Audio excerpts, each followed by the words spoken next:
Ok, pessoal, então hoje, né, a gente vai começar a nossa conferência 13, né, de doenças hepáticas. Nós vamos falar, né, sobre as mais comuns, né, e definir as diferenças entre elas. Ok, então vamos começar falando, né, de hepatopatias que são de origem alcoólica, não alcoólica, né, viral, e depois nós vamos falar, né, de como é que aparenta, né, essa doença, o que caracteriza, né, essas doenças, tá bom? E aí depois disso a gente vai começar a conversar sobre as repercussões, né, dos sintomas e relacionar, né, com o tratamento nutricional, tá bom? Pessoal, então como a gente sabe, né, o nosso fígado, né, ele tem muitas funções, centenas e centenas de funções, certo? E aí ele tem uma capacidade, né, de sobrevivência muito grande, né? Você pode ter o direito de estragar o seu fígado até 80% e você ainda sobreviver com isso, né? Então ele realmente é muito resiliente. E aí, como todo o metabolismo, né, que nós temos lá, muita parte dele é o metabolismo nutricional, de carboidratos, de proteínas, né, da bile, a gente vai falar sobre tudo isso. Vamos falar de desintoxicação e fármacos e ver, né, como é que isso afeta, né, se você tiver uma doença hepática, ok?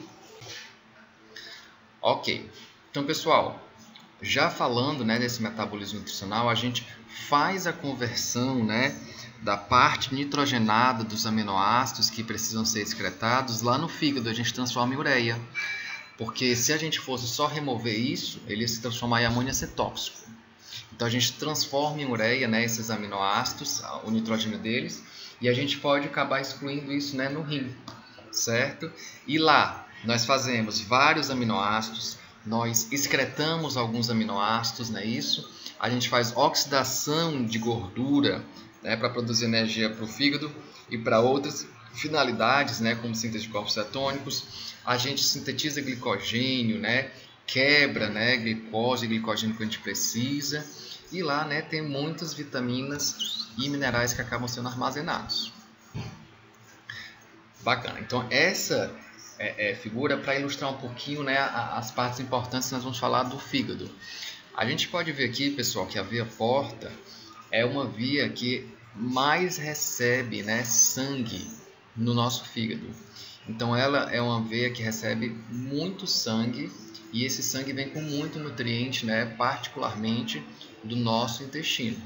Então é uma parte de entrada importante, né, de biomoléculas, de nutrientes, né, e sangue dentro, né, do nosso fígado. Outro aspecto importante que eu enfatizei aqui, ó, foi a vesícula biliar.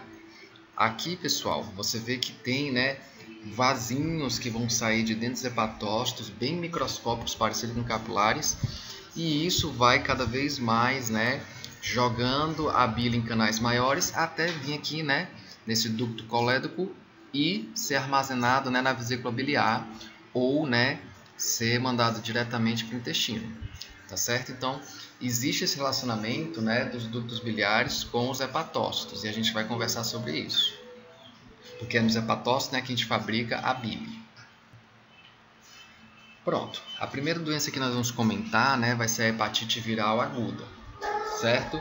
Então nós podemos dizer que existe vários tipos de vírus que podem causar, né, inflamação no fígado, né? E aí nós temos, por exemplo, os vírus da hepatite A, B, C, D e E, com a A e E sendo por contaminação, né, de contaminação oral fecal, e a B, C e D por fluidos corporais, né, sangue, fluidos sexuais, permite, né, a passagem desse vírus de uma pessoa para outra. Outros vírus, né, que causam inflamação lá no fígado é o Epstein-Barr, citomegalovírus, herpes, rubéola, febre amarela. E aí quando nós temos uma inflamação importante, a gente passa por fases, né, que a gente consegue caracterizar em uma pessoa que tem essa hepatite. A primeira fase é a prodrômica, que tem sintomas não muito relacionados, como febre, artrite, erupção cutânea, né? A próxima fase nós chamamos, né, de pré-ictérica, que ela tem sintomas mais acentuados, porém ela não é uma fase que aparenta, né, um sintoma diretamente relacionado, né,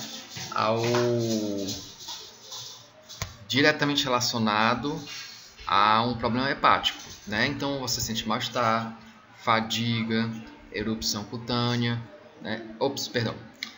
Mal-estar, fadiga, mialgia do muscular, né? Isso, náusea e vômito.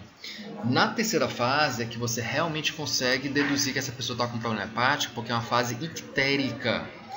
É a icterícia que você consegue visualizar no paciente, que é um acúmulo, né, do pigmento amarelado, né, que é a bilirrubina, que você consegue ver a pele amarelada e nos olhos também amarelado. Né? E a gente vai discutir, né, como é que acontece a icterícia em quem tem um fígado, né, problemático, inflamado. Certo? E a quarta fase, para encerrar, né, é de convalescença. Ok? E aqui, né, são mais informações, né, mais para curiosidade de vocês, né, o principal, né, a gente conversou no slide passado, e que são mais características específicas, caso vocês, né, tenham uma necessidade, uma curiosidade, né, uma outra disciplina que precisa abordar isso. Certo, então existe, né, dois, basicamente, tipos de hepatite, né, uma fulminante e uma crônica, né.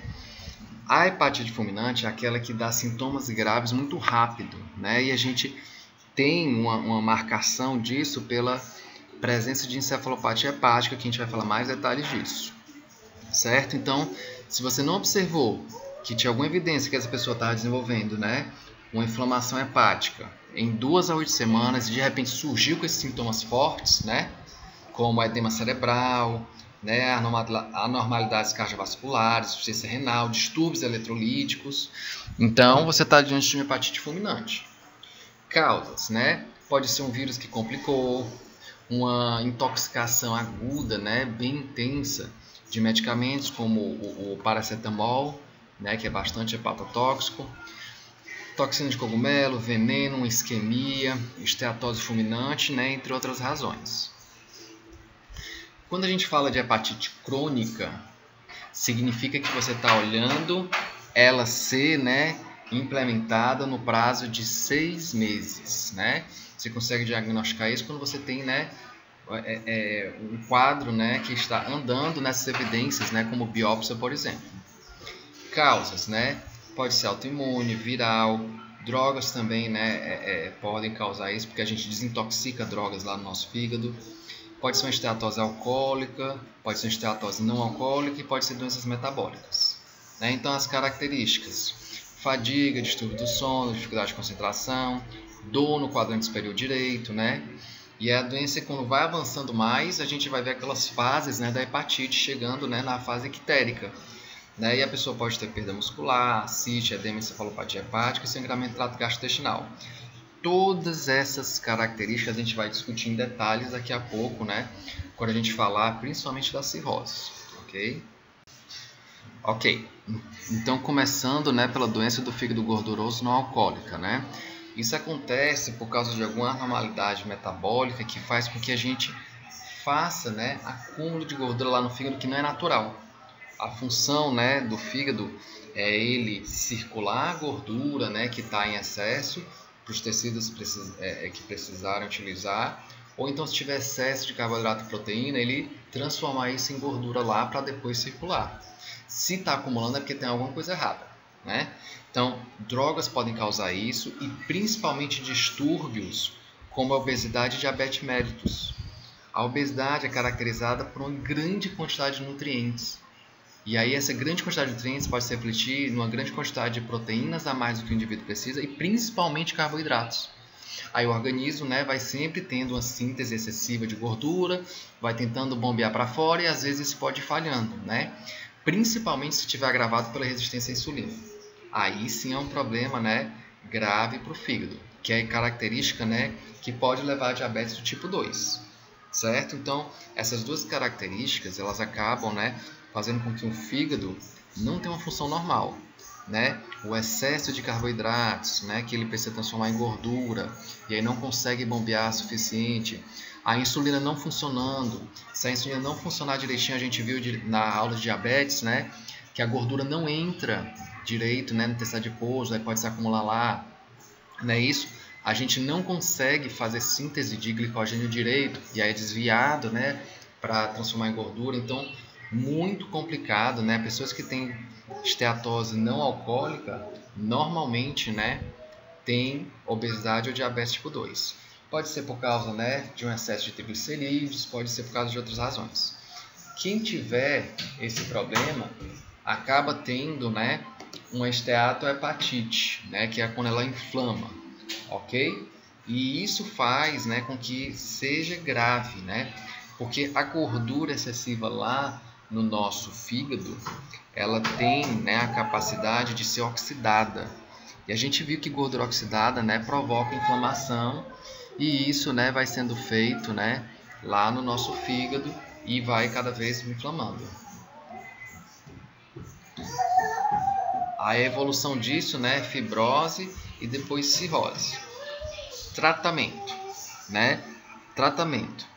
A perda de peso ajuda, né, especialmente quem tem obesidade, controlar, né, a sua insulina, a sensibilidade, né, com remédios hipoglicemiantes, dislipidemia, né, remédios que diminuem essa quantidade de gordura circulante. E no tratamento, né, na perda de peso, tem que ser lento, porque se você perder peso rapidamente, uma grande quantidade de gordura que está sendo liberada lá do tecido adiposo está invadindo, né, o seu fígado também, né? E aí esse fígado pode acabar oxidando essa gordura, e aí uma pessoa que tinha só esteatose pode transformar isso, né, em hepatite. Então aqui, né, para ilustrar um fígado, né, normal, que a gente mal vê, né, gordura, uma ilustração bem simbólica do que é natural. E embaixo fígado gorduroso com vários flocos, né, lóbulos, né, de gordura, que não é natural. Isso acaba, né, expandindo o tamanho do fígado. Pronto. Então a gente vai falar agora, né, um pouquinho de doenças colestáticas, né, isso, que significa, pessoal, que são doenças que afetam, né, o ducto biliar, tá bom? Essa figura aqui, ó, ilustra direitinho o que a gente estava falando, ó, que em vários hepatócitos, né, são originados, né, a bile, e esses capilares vão abastecendo, né, essa bile, que aí convertem tudo, né, no colédoco. Tá ok? Ok. Duas doenças a gente vai comentar em particular. Uma é a cirrose biliar primária, e daqui a pouco a gente vai falar da colangite esclerosante. Várias outras doenças podem afetar os ductos biliares. A própria hepatite alcoólica, né, cirrose alcoólica e não alcoólica podem afetar. Só que a gente está falando de doenças específicas, né, que são, né, que afetam, né, os ductos biliares, certo? Então, cirrose biliar primária, ela é aquela que vai minando os ductos mais internos do fígado. Aqueles mais pequenininhos são os que estão mais internalizados no fígado. E aí isso, né, por alguma razão, é muito mais frequente em mulheres do que homens, né? Eu procurei e não consegui encontrar. Então ela vai progredindo lentamente para hipertensão portal, a gente vai comentar o que é isso, e ela se transforma, né, em cirrose, e a gente vai ver daqui a pouco uma foto que realmente o fígado fica descaracterizado, né? Ele passa realmente a não funcionar e precisa de um transplante. É uma doença imune, né? Você consegue evidenciar isso por causa de imunoglobulinas elevadas, né, e complexos imunológicos presentes. Então, o que caracteriza isso é que isso vai parando, né, os ductos biliares, né, de funcionar, vai obstruindo eles, né, o que nós chamamos de colestase. Outras características de quem tem essa doença é esteatorreia, deficiência de vitaminas lipossolúveis e osteopenia. Aqui vocês vão compreender bem quem tem doença, né, nos ductos biliares, por que isso acontece. Esteatorreia é o excesso de gordura nas fezes. E se você não tem a bile sendo secretada porque os canais biliares estão obstruídos por causa de uma doença como essa, então você não vai emulsificar a gordura, você não vai digerir e você não vai absorver. E se você não emulsificar aquela gordura, você também não consegue fazer uma boa absorção de vitaminas lipossolúveis. E aí, se você não tem uma boa absorção de vitaminas lipossolúveis, vitamina D vai ser baixa. Por isso, esteatorreia, deficiência de vitaminas lipossolúveis e gordura, né? E osteopenia. Também, pessoal, a bile é a maneira que nós temos de eliminar colesterol, né, que o nosso fígado está contabilizando e está em excesso. Então, se ele não é eliminado, ele vai para a circulação e as pessoas costumam ter, né, hipercolesterolemia. Tá ok? Então, o tratamento tem esse ácido ursodeoxicólico, que ele é um sintético, né, de sal biliar, que ele realmente retarda a progressão da doença. Já a colangite esclerosante, né, ela é uma doença que também, né, é autoimune, é um distúrbio imunológico, ocorre mais em homens, né? E aí ela também, né, causa problemas de deficiência de vitaminas lipossolúveis, né, esteatorreia, problemas de deficiência de vitamina D. Mas algumas diferenças que ela tem não tem tratamento que possa retardar a doença. E os ductos biliares afetados, a gente vai ver daqui a pouco, são os extrahepáticos, são os de maior calibre, são os que já estão saindo, certo? Então, um problema autoimune nesses ductos hepáticos maiores, né? E aí ele progride para a hipertensão portal, né? Que a gente vai falar daqui a pouquinho, que é insuficiência hepática, né? E às vezes até câncer. O que acontece é que como doença de Crohn e colite ulcerativa, né? Também tem um pouquinho de caráter autoimune, né, que causa essas doenças inflamatórias, isso está relacionado, né, com a colangite esclerosante, né? Elas estão bem associadas, ok? Então aqui, ó, pessoal, fígado normal no A, nesse B aqui, ó, hepatite crônica ativa, que até esse momento aqui, ó, pode ser revertido. Aqui, ó, colangite esclerosante afetando bastante, né, os ductos biliares extrahepáticos, né, de maior calibre. Essa daqui, ó, é a cirrose biliar primária. Olha como a cirrose realmente descaracteriza, né, o tecido hepático, né, que é o que é chamado parênquima hepático. E aqui, né, uma doença genética, né, chamada doença policística, né. E aqui de novo o fígado normal para comparar. Então pronto, pessoal, a gente falou, né, sobre a hepatite viral aguda, falamos sobre os vírus que causam, falamos sobre as fases da hepatite, né. Falamos sobre a diferença da hepatite fulminante e crônica. Falamos, né, sobre doença, né, do fígado gorduroso não alcoólica. Vamos falar mais ainda, né, de como é que isso acontece na inflamação e as doenças, né, do ducto biliar. Pronto, gente. Então esse slide aqui ele já ajuda a gente a começar a falar do contexto da doença hepática alcoólica. Nós metabolizamos o etanol que a gente consome lá no fígado. E quando isso acontece, né, nós precisamos fazer uma oxidação dele e transformação.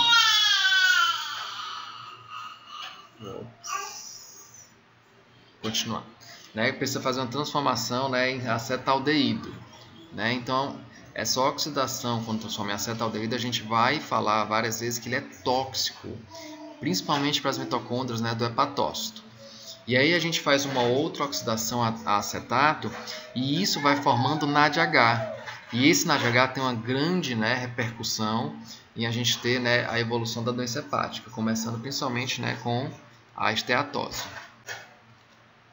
Então a gente fala, né, de doença hepática, né, porque ela infelizmente é muito prevalente, infelizmente mata muita gente.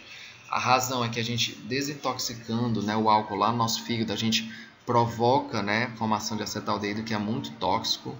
A gente vai falar das três fases, né, esteatose, hepatite e cirrose, né? E aí existem algumas razões, né, para você desenvolver cirrose.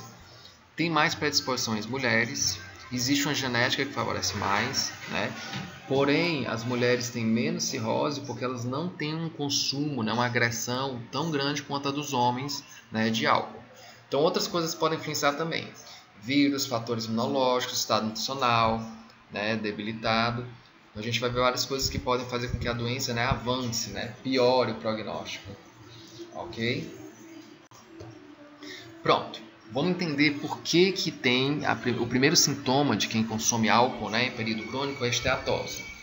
Pessoal, quando a gente consome muito álcool, a gente faz, né, aquela destoxificação, né, e transformação do álcool em acetaldeído e depois de acetato e forma muito NADH. Muito NADH lá no nosso fígado é uma sinalização errônea de que a gente tem um monte, né, de nutrientes lá e a gente vai parando de fazer a oxidação de ácidos graxos. E aí a gente vai desviar isso para que a gente sintetize mais e esterifique ele na forma de triacilglicerol, né? E quando isso acontece, né, o nosso fígado ele começa também a parar de fazer síntese de glicogênio. E isso também faz uma sinalização errônea para que a gente possa, né, ter uma lipólise um pouquinho maior. Então isso inunda, né, a nossa circulação de ácidos graxos e tudo isso vai acabar parando lá no fígado. Então todas essas razões acontecendo ao mesmo tempo é o álcool que origina e você vê, né, um fígado gorduroso por causa disso, né, esse aprisionamento de triacilglicerol. Completamente, né, reversível se você parar, né, essa ingestão excessiva, né, de álcool, ok? Aqui é uma micrografia, né, mostrando a primeira, né, com o fígado bem direitinho, normal, né, e aqui a gente já começa a ver, né, as bolinhas, né, os lóbulozinhos, né, de gordura, tá certo? Ok. Próxima fase, né, que nós temos é a hepatite alcoólica, né? Ela é caracterizada, né, quando a gente tem uma inflamação dos hepatócitos, né, porque a gente conversou que esses ácidos graxos são muito passíveis de oxidação, não eram para estar lá, então são algo fáceis de serem oxidados e isso provoca inflamação. Aí aqui é aquela parte que a gente vai conversar, né, que vocês tinham dúvida de como é que detecta isso, né? Através de exames, pessoal. Você pode, né, observar se o seu fígado está aumentado por causa da inflamação, que é a hepatomegalia, principalmente mais facilmente, né, um exame de rotina.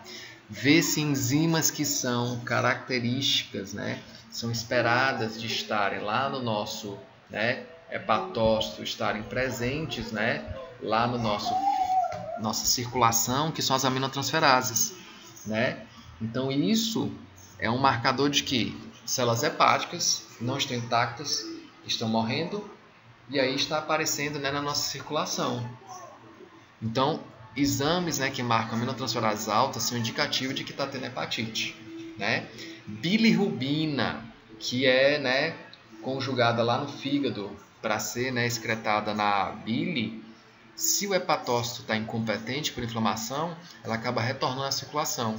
Também a elevação dela, né, é outro exame que pode indicar, né, hepatite. E a albumina pode estar ou não, né, aumentada, diminuída, né, no sangue, porque às vezes a gente afeta os hepatócitos suficientemente para ele não sintetizar albumina, né, e aí ela fica, né, a pessoa fica com hipoalbuminemia, mas às vezes não, tá ok? Então, sintomas, né, pode ser sintomas e você depois investigar, né, dor abdominal naquela região do quadrante superior direito, né, anorexia, vômito, náusea, diarreia, fraqueza, perda de peso, né, febre. E aí, né, você consegue tratar e reverter se você fizer, né, a abstinência, né, de álcool. Pronto, agora aqui a gente chegou na parte principal, cirrose.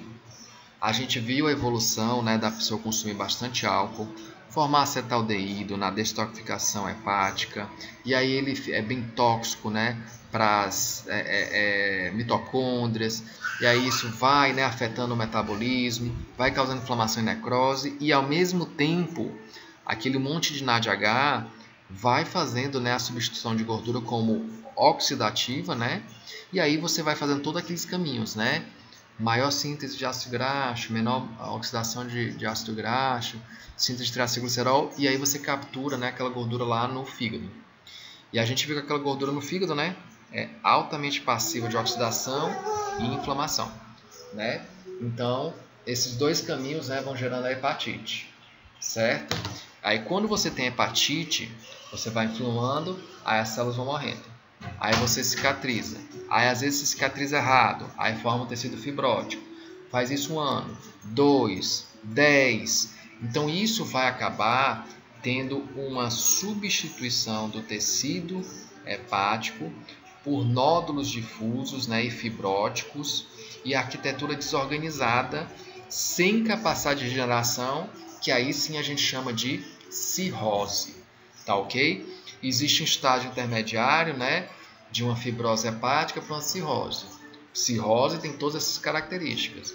Fibrose hepática, ela é algo que não está afetando ainda todo o fígado, né, e não tem esses nódulos, né, mas já está bem problemático, ok? Então, gerou fibrose, que normalmente é a fase da cirrose, não reverte, né? É incapaz de regenerar, é incapaz de reverter. Então, características da cirrose, né? Podemos ver aqui que tem, né, icterícia, né, que é aquela coisa que nós falamos, né? Se você não tem como conjugar, né, a bilirrubina e principalmente direcioná-las para os ductos biliares, né? Então, ela é acumulada na circulação e para na pele e para nos olhos, ok? Que é o que nós chamamos de esclera ictérica, né? Vamos falar mais em detalhes do porquê da ascite, certo? Vamos começar a falar, né? Por que nós temos hipertensão portal, que causa um monte de outras coisas, por que isso vai causar varizes esofágicas, encefalopatia hepática, né? E síndrome hepatorrenal. Aqui, ó, pessoal, por curiosidade, né? Uma pessoa que tem hepatite, né, importante, ela tem fezes com coloração clara, cor de argila, e urina escura, porque a bilirrubina é um pigmento que, quando ele é oxidado lá no nosso intestino pelas bactérias, ela forma, né, a estercobilina, que é aquele pigmento marrom, que dá as fezes, né, marrom as fezes. E aí ela acaba parando na circulação, e na circulação ela é oxidada lá no fígado, essa bilirrubina, e aí, né, ela é convertida numa cor escura na nossa urina. Então a gente vê, né, que a pessoa tem uma urina com coloração de chá e fezes, né, esbranquiçadas. Começando pela hipertensão portal, pessoal. Importantíssimo vocês entenderem aqui que várias outras coisas vocês vão compreender. Se você tem um fígado que ele não está mais com aquela característica que é normal, né, de ser um hepatócito, né, bem direitinho, regenera, processa nutrientes, e ele está com aquela arquitetura toda fibrosada, cheia de nódulos, ele não tem uma penetrância do sangue direito. Então esse sangue ele não consegue entrar, e quando ele não consegue entrar, ele fica com uma pressão maior, né? Então isso se chama hipertensão portal. Resultado, um monte está tentando entrar no fígado, um monte não consegue, então ele vai ser desviado. Olha aqui o desvio, ó. É o que nós chamamos de circulação colateral. Olha aqui, ó, circulações sendo usadas, né, em grande calibre, que não era para ser, por isso que forma varizes. A gente vê, né, às vezes aquela cabeça de medusa, né, no umbigo, porque, né, sangue está sendo desviado para lá e a gente consegue enxergar na barriga da pessoa que tem cirrose. Olha aquele indo, ó, para vasos que estão ao redor do esôfago. Aí nós chamamos de varizes esofágicas, porque esses vasos ficam bem esticados, né? Porque estão sendo abusados. Olha que indo, né? Tudo para o baço. A gente tem esplenomegalia, porque ele fica muito grande, né? Por causa de um fluxo de sangue anormal indo para lá, né? Então tudo isso a gente chama de circulação colateral, por causa da hipertensão portal, né? Varizes esofágicas, esplenomegalia, não é isso? E aqui a gente vê melhor. Como esses vasos estão muito próximos, né, do lúmen, a gente tem muito, né, risco de ter sangramento gastrointestinal, por causa dessas varizes, né, esofágicas principalmente, e também varizes no estômago. Tá ok, gente? Aqui, ó, simbolizando que eles têm risco, né, de romper e cair dentro do nosso trato gastrointestinal. E aí medicamentos, né, que diminuem a pressão, né, são administrados para tentar, né, reduzir essa hipertensão portal. Ascite. Além, né, da hipertensão portal desviar um pouquinho para a cavidade abdominal, a principal razão é quando você não consegue sintetizar em quantidade suficiente, né, albumina.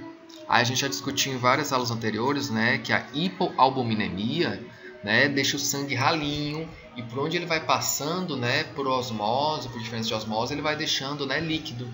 Por isso que dá edema e principalmente ascite.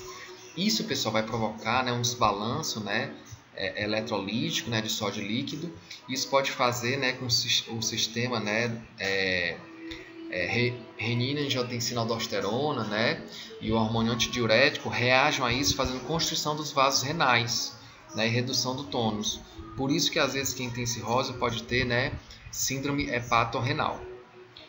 Quem tem ascite, né, pode tratar fazendo uma drenagem que se chama paracentese, né, e aí tem que ver, né, a quantidade de eletrólitos no sangue, né, para controlar, para ver se está ok ou não, certo? Além disso, compostos nitrogenados também, né, tem que ser monitorados para controle.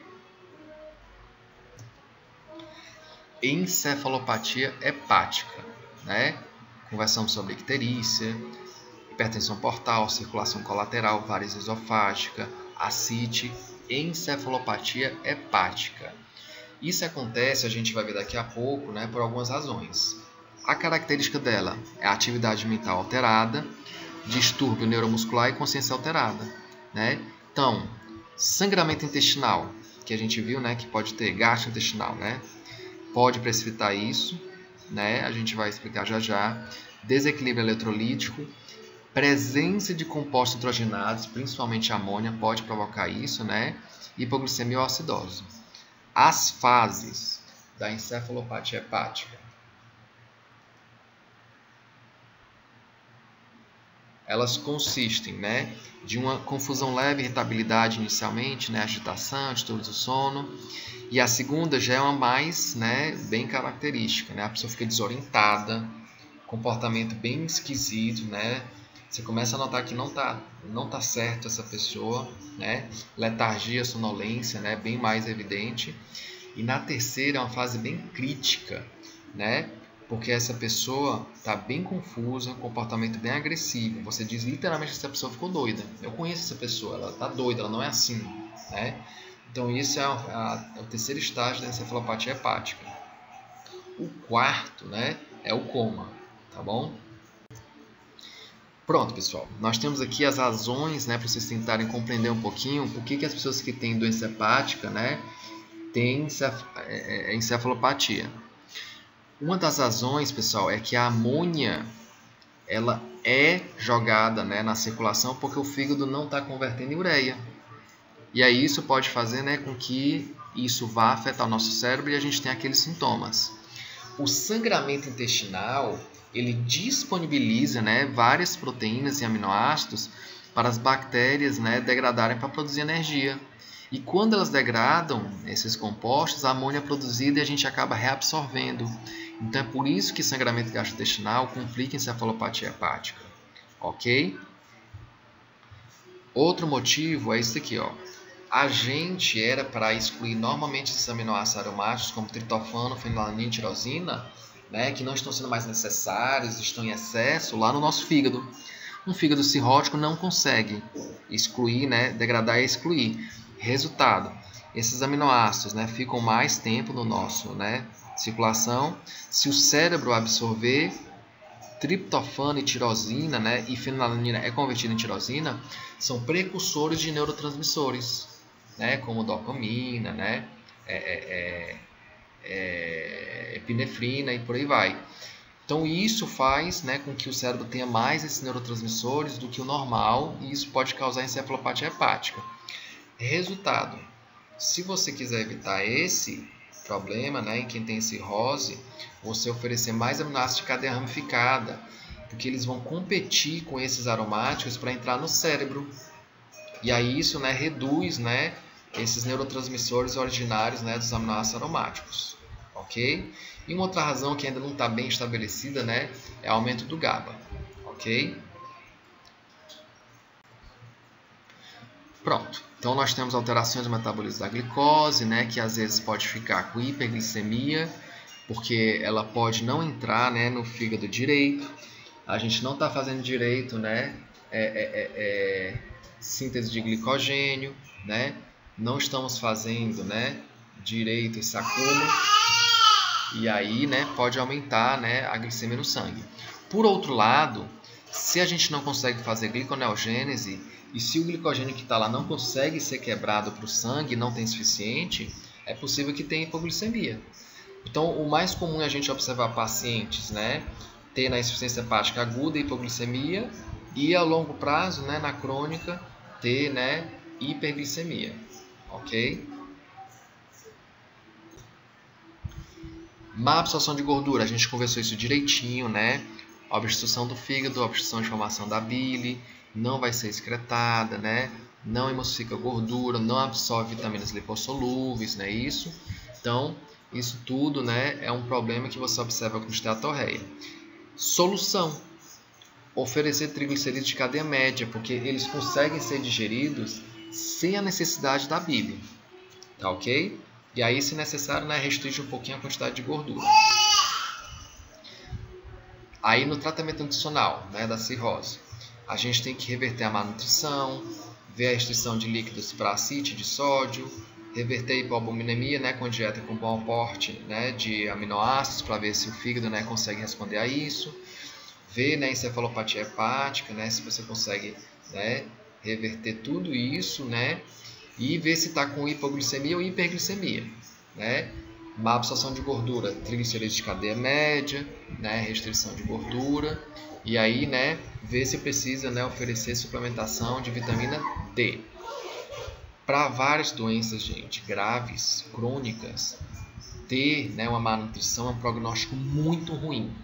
Por isso que você vê, né, pacientes cirróticos que estão muito emagrecidos, eles realmente, né, não vão ter um prognóstico de muitos anos se eles não reverterem, né, aquela má nutrição.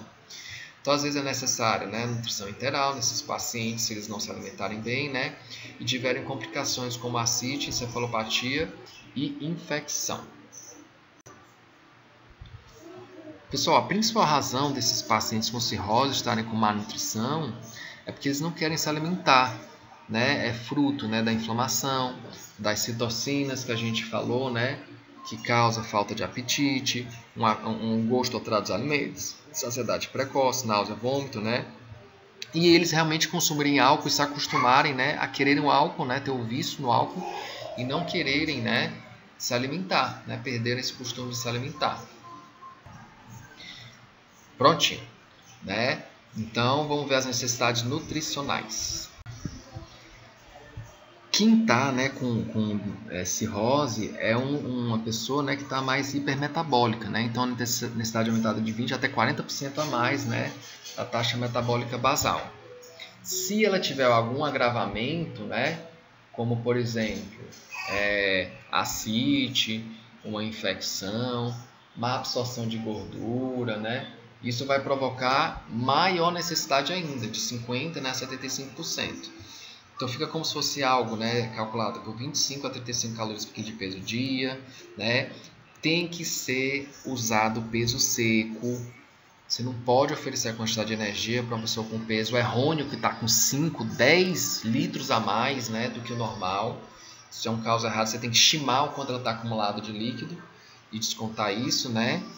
E fazer o cálculo baseado nisso. Suplementos nutricionais, né, com vitaminas e minerais que sabe-se, né, que são perdidos, né, em pacientes cirróticos e alcoólatras são, né, recomendados, e nutrição integral para os que não ingerirem direito, né, por via oral. Carboidratos, vai depender, né, se a pessoa tiver hiperglicemia e hipoglicemia, a gente monitora e vê, né, como é que a gente oferece essa quantidade, né. A insuficiência hepática, né, normalmente diminui a produção de glicose, né, e a utilização de glicose por tecidos periféricos fica prejudicada, né? A gliconeogênese é diminuída e a preferência, né, por lipídios e aminoácidos para obtenção de energia, por causa de glucagon e epinefrina. Se tiver resistência à insulina, né, então você tem que ver carboidratos de baixo índice glicêmico, né, e não tender a colocar, né, a quantidade maior. Lipídios a gente conversou, né? Triglicerídeos de cadeia média, restrição de gorduras se tiver esteatorreia, não é isso? Tem lipólise aumentada, né? E aí a gente tem que ver isso, né? Se tem dislipidemia ou não. E pode, né, até ter uma síntese de corpos cetônicos em certo ponto, se o seu fígado não estiver muito comprometido. Ok? Proteína. 0,8, né, 1 grama por quilo de peso, né? Se estiver estável. Se tiver, né, com balanço nitrogenado, né, negativo e precisar ser positivo, 1,2 a 1,3. Complicações graves, né, como sangramento gastrointestinal, ascite, sepse, né, são mais ainda, né, quantidade de proteínas são exigidas, ok? E aqui nós temos o algoritmo, né, fisiopatológico, né, de todos os problemas, né, dos pacientes, né, que têm cirrose, não quererem comer, ou então, né, ter problemas, né, de metabolismo alterado causado desnutrição. Aqui, né, a avaliação nutricional, a gente tem que ver como é que está o peso, a ingestão dietética, né, testes laboratoriais, né, de algum nutriente para garantir, né, o que está faltando ou não. E aqui o tratamento nutricional, né, energética, de acordo com o que nós falamos, restrição de sódio, não foi isso? E retenção de líquidos, nós falamos, não foi? Controle de carboidratos, se foi hiperglicemia, suplemento de vitaminas e minerais, né? E enteral, se tiver, né, ingestão insuficiente, né? Resumo do que nós conversamos. Prontinho.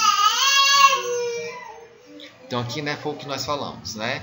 Esteatose, hepatite, cirrose. Falamos que cirrose, né, aquela dano, né, crônico que não é regenerável, cheio de nódulos difusos, né, que altera a arquitetura, né, do fígado, provoca hipertensão portal porque o sangue não entra pela veia porta, dá circulação colateral, sangramento gastrointestinal pelas varizes, né, esofágicas, esplenomegalia, agrava, né, a ascite. E a gente falou que a encefalopatia hepática, né, é causada principalmente por amônia em excesso, né, o sangramento gastrointestinal piora isso, né, e também por causa, né, do excesso de aminoácidos aromáticos, ok? E aí, né, as causas de má nutrição em pacientes a gente viu, né, que é digeusia, né, anorexia por causa do estado inflamatório, as citocinas, o próprio, né, alcoólatra não gosta de comer, né, e tudo isso são razões para eles terem, né, má nutrição.